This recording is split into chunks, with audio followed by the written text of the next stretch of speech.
Hello everyone, welcome back to my channel Learn Practice Achieve. I am Sukirti, I am an educator and today we will discuss class 10th maths. इसमें आज हम discuss करेंगे chapter 6 triangle. Triangle की property के बारे में हम already बहुत सारी चीज़ डिस्कस कर चुके हैं और इसमें आज हम डिस्कस करेंगे ट्राइंगल का सिमिलरिटी प्रॉपर्टीज़ के ऊपर एंड जो एक्सरसाइज बेस्ड है इसी प्रॉपर्टी के ऊपर. ठीक है, सो लेट्स स्टार्ट.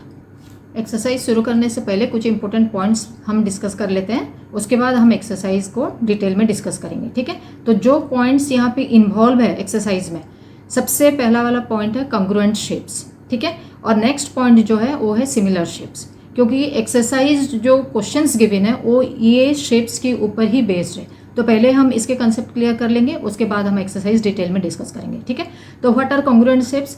कोई भी फिगर अगर आप देखोगे, जैसे यहाँ पे हमने 2 ट्राइंगल लिया हुआ है, तो इसमें कॉन्ग्रुएंट शेप्स कैसे होंगे.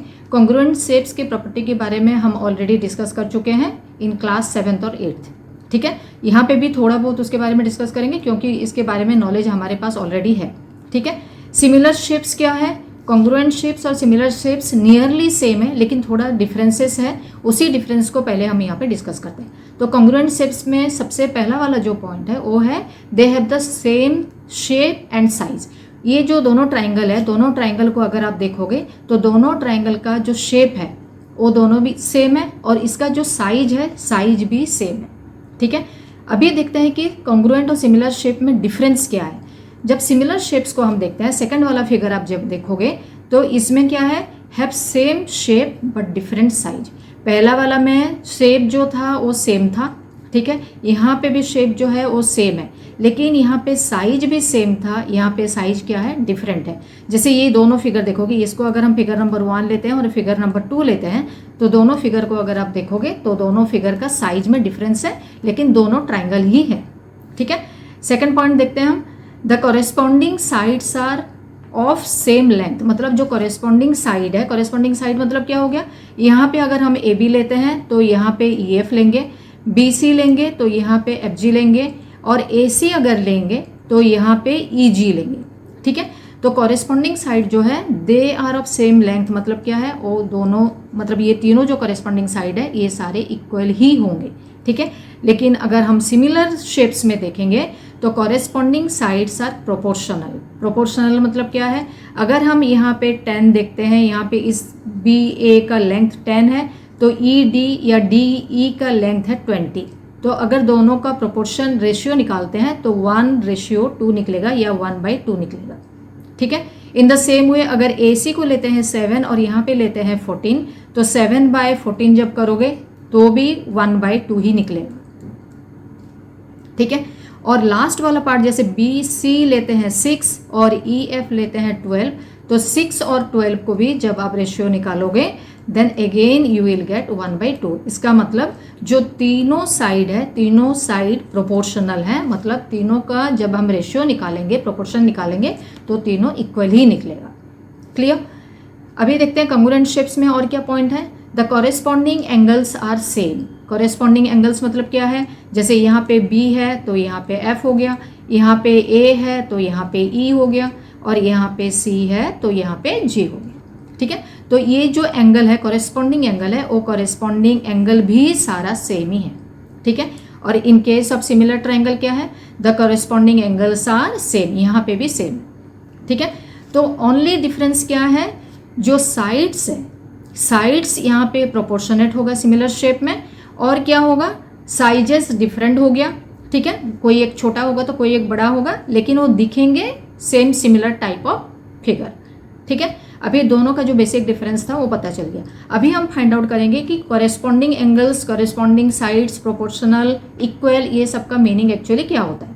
ठीक है, तो फर्स्ट ऑफ ऑल जो हमने कॉन्ग्रुएंट और जो सिमिलर निकाला उनमें बेसिक डिफरेंस या बेसिक सिमिलरिटीज क्या है. All congruent shapes are similar. जितना भी कॉन्ग्रुएंट शेप्स हमने देखा या आगे देखेंगे हम, सारा कॉन्ग्रुएंट शेप्स क्या है, सिमिलर हो सकते हैं. सिमिलर कैसे होंगे, क्योंकि कॉन्ग्रुएंट शेप में साइड्स इक्वल है तो प्रोपोर्शनेट भी हो जाएंगे, एंगल इक्वल है तो corresponding angles are equal, similar में भी है. ठीक है, तो इसीलिए कॉन्ग्रुएंट शेप्स जितने भी हैं सारे सिमिलर हो सकते हैं लेकिन जो सिमिलर शेप्स हैं वो कॉन्ग्रुएंट नहीं होते. क्लियर. क्यों सिमिलर शेप्स कॉन्ग्रुएंट नहीं होते? क्योंकि कॉन्ग्रुएंट में क्या होता है, एग्जैक्टली इक्वल शेप और साइज होता है, लेकिन सिमिलर में सिमिलर दिखते हैं लेकिन एक्चुअली वो सिमिलर शेप और साइज के नहीं होते। ठीक है, ये उनका बेसिक डिफरेंस है। अभी हम फाइंड आउट करेंगे प्रोपोर्शनल क्या है। प्रोपोर्शनल मीन्स क्या है, कोई भी दो ट्राइंगल अगर आप लेते हो तो ये दोनों ट्राइंगल प्रोपोर्शनल है कि नहीं है, हम कैसे फाइंड आउट करेंगे? फाइंड आउट करने के लिए हम क्या करते हैं, उसके जो साइड्स हैं, साइड्स का वैल्यू अगर इक्वल आता है तो वो हो जाएंगे प्रोपोर्शनल। ठीक है, it means it is at constant ratio.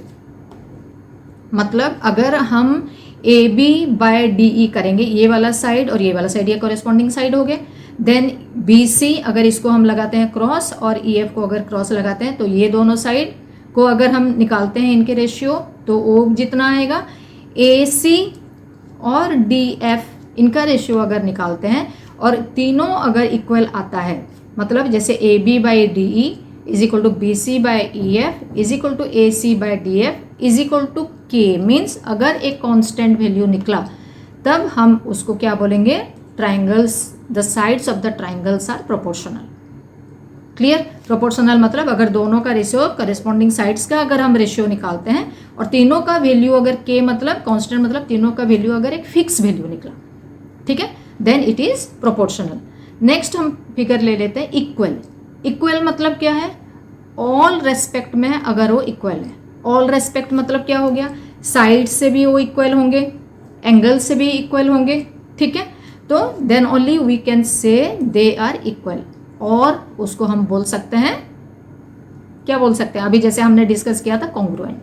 ठीक है, अगर ऑल एस्पेक्ट में, ऑल रेस्पेक्ट में वो इक्वल होते हैं, हम उसको कॉन्ग्रुएंट बोल सकते हैं। तो कॉन्ग्रुएंट और सिमिलर का बेसिक डिफरेंस पता चल गया हमें। अभी हम फाइंड आउट करेंगे जो एक्सरसाइज गिवन है, एक्सरसाइज में हमें क्वेश्चन फाइंड आउट करने के लिए इजी हो जाएगा, ताकि क्योंकि हमें अभी पता चल गया कि कौन सा सिमिलर है कौन सा कॉन्ग्रुएंट है। अभी देखो first question, question number 1, fill in the blanks using correct words given in the brackets. All circles are, क्या होगा यहाँ पे, कॉन्ग्रुएंट अगर होगा तो सारे सर्कल इक्वल साइज का, लेकिन इक्वल साइज का सर्कल नहीं होते हैं। ठीक है, तो यहाँ पे क्या हो जाएगा, आंसर हो गया सिमिलर। क्लियर? सिमिलर और कॉन्ग्रुएंसी का अगर डिफरेंस पता चल गया then you can easily solve this question. Number 2 में all squares are dash, similar और कॉन्ग्रुएंट। यहाँ पे भी जितने भी स्क्वायर हम देखते हैं सारे एग्जैक्टली इक्वल तो नहीं होते, अगर एग्जैक्टली इक्वल नहीं होते तो कॉन्ग्रुएंट नहीं होंगे, कॉन्ग्रुएंट नहीं होंगे तो क्या होगा, अगेन सिमिलर हो जाएगा। क्लियर? नाउ नेक्स्ट है all dash triangles are similar, isosceles और इक्विलेटरल। तो आइसोसेलिस हो नहीं सकता क्योंकि जो ट्राइंगल गिवन है अगर सिमिलर होते हैं तो वो हो सकता है इक्विलेटरल, क्योंकि इक्विलेटरल ट्राइंगल का ऑल साइड्स इक्वल होते हैं, तो वो छोटा हो चाहे बड़ा हो वो सिमिलर हो सकता है। ठीक है, and last part of this question number 1 is to polygons of the same number of sides are similar if, first part में गिवन है their corresponding angles are dash and their corresponding sides are dash। अगर similar होते हैं तो अभी हमने discuss किया था corresponding angles क्या हो जाएंगे, इक्वल, तो ये पार्ट 1 में इक्वल आ जाएगा आंसर यहाँ पे। ठीक है, और corresponding sides क्या होता है, प्रोपोर्शनल, तो ये सेकंड पार्ट में प्रोपोर्शनल आंसर आ जाएगा। ठीक है, यहाँ पे नंबर 2 और यहाँ पे number 1। So this is your question number 1। Clear? Done? Concept clear हो गया? अगर आप गो थ्रू करते हो और एक बार तो जहाँ पे भी आपका डाउट है वो क्लियर हो जाएगा। ओके स्टूडेंट्स, आज जो क्वेश्चन हमने डिस्कस किया हुआ है वो आपको डेफिनेटली समझ में आ गया होगा। नॉट ओनली एक्सरसाइज क्वेश्चन, हम यहाँ पे प्रैक्टिस क्वेश्चंस भी डिस्कस करेंगे, एक्स्ट्रा क्वेश्चंस और एमसीक्यू, जो कि board examination point of view से बहुत ज़्यादा इंपॉर्टेंट है। ठीक है, so to get more of this kind of questions and solutions, subscribe to my channel and don't forget to hit the bell icon to get my all new upcoming videos. Till then, keep watching. Thank you.